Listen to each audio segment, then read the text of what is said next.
ప్రేక్షకులందరికీ నమస్కారం. 2024 సంవత్సరం జనవరి 21వ తేదీ నుండి 27వ తేదీ వరకు గల వార ఫలాల్లో కన్యా రాశి వారికి ఎలా ఉండబోతుంది, అలాగే ఈ రాశి వారు చేయాల్సిన పరిహారాలు ఏమిటో ఈ వీడియోలో తెలుసుకుందాం. పూర్తి వివరాలని తెలుసుకోబోయే ముందు మీరు ఏమైనా సమస్యలతో బాధపడుతుంటే వాటి పరిష్కారం కోసం మీరు స్క్రీన్ మీద కనిపిస్తున్న మా గురువుగారి నెంబర్కి కాల్ చేసి మీ సమస్యలకు తగిన పరిష్కారం పొందండి. ఖచ్చితంగా మీ సమస్య పరిష్కారం అవుతుంది. అలాగే మీరు ఇప్పటి వరకు మా ఛానల్ని సబ్స్క్రైబ్ చేసుకోకపోతే వెంటనే సబ్స్క్రైబ్ చేసుకోండి. అలా చేసినట్లయితే మీరు మా వీడియోల్ని మిస్ అవ్వకుండా చూడవచ్చు.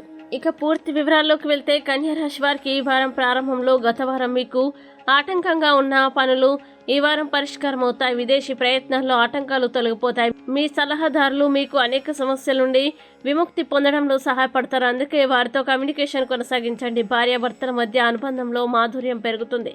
వ్యాపారంలో ఆశించిన ఫలితాలు సాధిస్తారు. ఉన్నత విద్యని అభ్యసించే విద్యార్థులకి ఉద్యోగ అవకాశాలు లభిస్తాయి.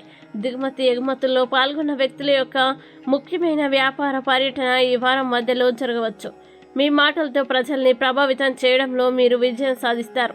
మంగళ బుధవారాలు చాలా శుభప్రదంగా ఉంటాయి. అయితే ఈ వారం ప్రారంభంలో తల్లిదండ్రులు తమ మొండితనాన్ని పిల్లలపై విధించకూడదు. ప్రేమ సంబంధాల విషయంలో మీరు కొంచెం మొండిగా ఉండవచ్చు.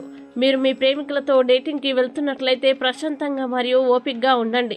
గురువారం తర్వాత సమయం శుభకార్యాలకి అనుకూలం కాదు. ఈ వారాంతంలో మీరు తగినంత నిద్ర పొందాలి.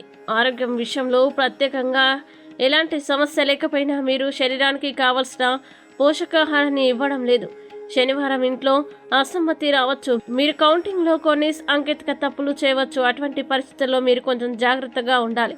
ఇక కన్యా రాశి వారు ఈ వారం చేయాల్సిన పరిహారాలు గనక చూసినట్లయితే ఈ రాశి వారు బ్రాహ్మణుడికి కిచిడి దానం చేయండి మరియు బీదవారికి దాన ధర్మాలు సహాయం చేయండి. మంచి శుభ ఫలితాలు పొందుతారు. అలాగే ఈ వారం కన్యా రాశి వారికి అనుకూల తేదీలు గనక చూసినట్లయితే వీరికి 23, 25 తేదీలు చాలా మంచి రోజులు. ఈ తేదీల్లో ఏ పని ప్రారంభించినా సరే మంచిది. ఈ వీడియో మీకు నచ్చినట్లయితే లైక్ చేయండి మరియు ఈ వీడియోని మీ సోషల్ మీడియా అకౌంట్ల ద్వారా అందరికీ షేర్ చేయండి. ఇంకా మీ అభిప్రాయాల్ని ఈ వీడియో కింద కామెంట్ రూపంలో తెలియజేయడం మాత్రం మర్చిపోకండి. అలాగే మీరు ఏదైనా సమస్యలతో బాధపడుతున్నట్లయితే వాటి పరిష్కారం కోసం ఒకసారి గురువుగారి నెంబర్కి కాల్ చేసి మీ సమస్యలకు తగిన పరిష్కారం పొందండి. ఖచ్చితంగా మీ సమస్య పరిష్కారం అవుతుంది. ఇంకా మీరు అనుకున్నటువంటి అన్ని పనుల్లో అంతా మంచి జరగాలని కోరుకుంటూ సర్వేజన సుఖినో భవంతు.